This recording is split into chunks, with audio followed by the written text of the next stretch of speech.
ദുഷ്ടരുടെ ഉപദേശം സ്വീകരിക്കുകയോ,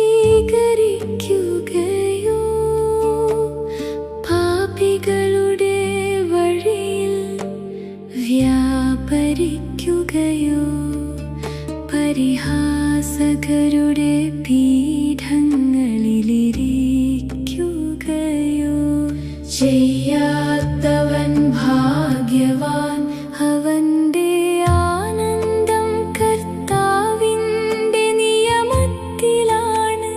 രാവും പകലും അവൻ അതിനെക്കുറിച്ചു ധ്യാനിക്കുന്നു.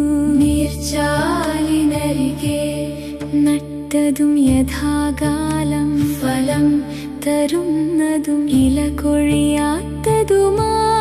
വൃക്ഷം പോലെയാണ് അവൻ. അവന്റെ പ്രവൃത്തികൾ സഫലമാകുന്നു.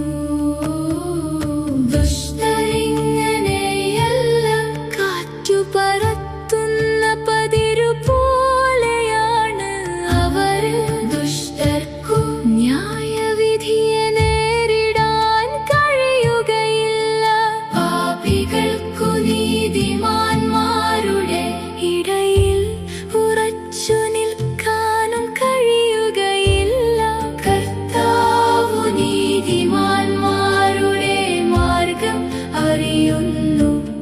ദുഷ്ടരുടെ മാർഗം നാശത്തിൽ അവസാനിക്കും.